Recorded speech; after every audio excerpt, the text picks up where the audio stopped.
Jason Manford's already on his tour, and he still wants to finish this time next year. Another year to go. I feel exhausted. Turning it you said into that? a 176th date extravaganza. It's not a tour, it's like an epic journey. They're all like this. They're just... Tolkien proportions. It's an odyssey. Yes, that's exactly what it is. Yeah, I'm trying to find myself in Hull. Is that what you're turning into, an Olympic sport, touring? No.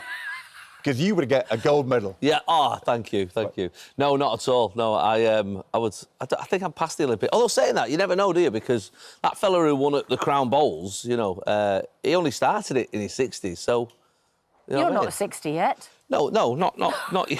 And Crown Bowls is not an Olympic sport. No, although indoor bowls, it was at the Commonwealth, in Birmingham, and he won a gold. I think he won a gold. So why? But when I was announcing to the audience, the viewers, that you were appearing on the programme, why are you taking a special interest in the Olympics? No, I'm not. I'm not breakdancing, is it? It's not the breakdancing. Although saying that, I reckon a bit of ray gun. I can have a go at that. Well, that would get you a silver at the base of this time. No, it's actually paddle tennis that I've taken an interest in. Right, OK. Not for me, though, by the way. I don't think I'm so good that I'm going to be going for it myself. No, paddle tennis, I'm slightly obsessed with it. Anyone who follows me online sees that I'm doing it all the time, playing it all the time.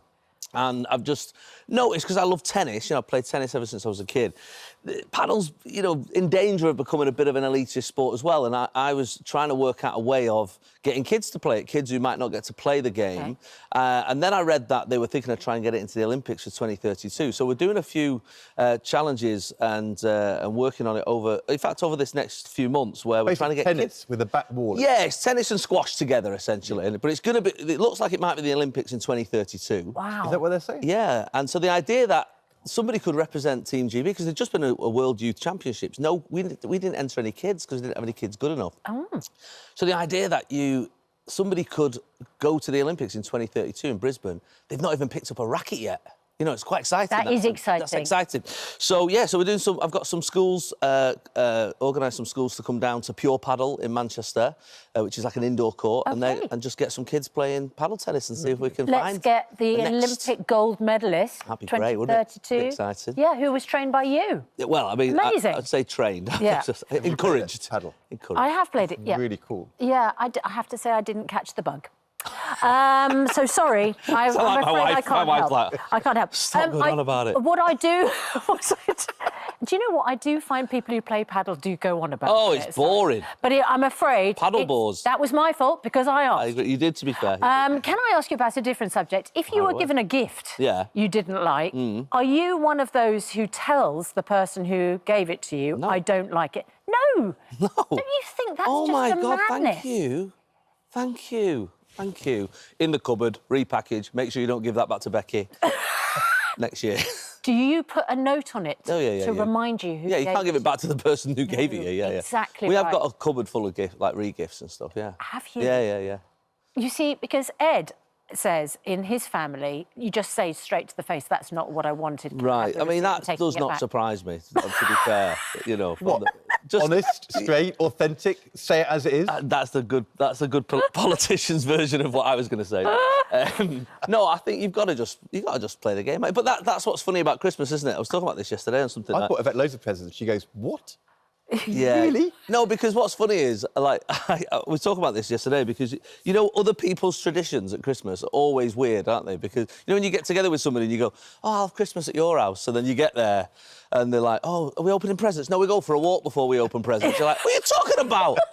Why are you all opening presents at the same time? It's one at a time, you barbarians. Like, it's weird, isn't it? That's right. Other people's Are you Christmas one at a traditions. time? Yeah, one at a time. I have massive problems with my mother-in-law. She wants it all to be No, chaos. you can't do that. You do one at a time. One at a time. Thank you for that. Thank you. We're civilised. Up in the cupboard. Yeah. Absolutely. Oh. Yeah. Talking about kids, you've mentioned before that your girls had told you what your storyline should be when you're the head at Waterloo Road. That's true, yeah. What were they concerned about? So I like this because it's a sort of yeah, I mean it's very like a morality check of its time, I suppose. Yeah. So one of the storylines they mentioned was that the teacher he's a widower and he was going to have this romance with this teacher, and they'd not sort of shored it down, but they mentioned the teacher who it was, and I mentioned it to my girls who love the show, and they were like, you can't do that, you weirdo. She's about 24 and you're 43. that's weird. And I was like, oh, yeah, I didn't know the character. So I rang the producer and I said, look, I'd love to be in it. What a privilege to be the head teacher. I said, but I can't have this storyline. It doesn't, you know, it's just weird. It's just not right, you know, in today's society. And certainly my daughters were not happy with it. And so I said, is there another more age-appropriate member of staff who maybe you could have this romance with? They said, what about Kim Marsh? I said, I'll see you Monday. I love it. And the cast I was early. as well. Fantastic. Yeah, no, it was great. It was now, really there's good. an actor who you adore, isn't there? That's Dwayne The Rock Johnson. Love him. What a ledge. And how much do you adore him? He actually tweeted you. He did tweet me. I've printed that tweet out and it's on my office wall. Oh.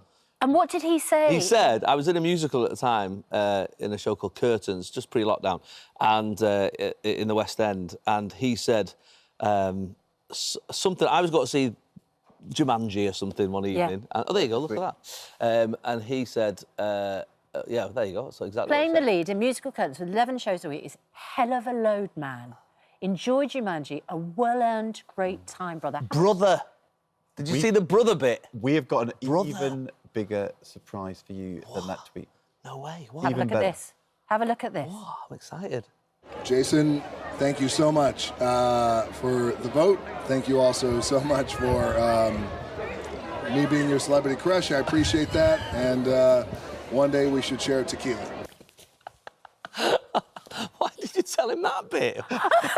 You could have kept that cool. I was nearly really cool. I nearly cried. What will your daughters say to that? They actually will be impressed with that. They will. To be honest, yeah. They're not saying, Dad, that was embarrassing. Yeah, they might say that. Sorry, The Rock just said fine. You should go out for tequilas together. He's called me brother. Tequila. I mean, we are so close to being friends. And he now knows that he's your celebrity crush. Yeah, I'm slightly worried about that, but that's OK. We've got to say, as well as the tour, you're also in Panto in Manchester at Christmas? Yes, so start that. Oh, yes, I am, as it were. Are you playing Cinderella? Prince Charming, actually. Prince Charming, okay. Thank you very much. Yeah, no, I can't wait. I love the Panto. It's the third year I'm doing it, and to be honest, you know, I call it the job that keeps me out of the jungle. You know what I mean? Because you don't know when you're getting that phone call, do you? You know, the Opera House, Manchester, this Christmas. Come along, and then on tour for years, forever. years. Come and see us. We'll have a laugh. Jason, great to see you. Lovely to see you.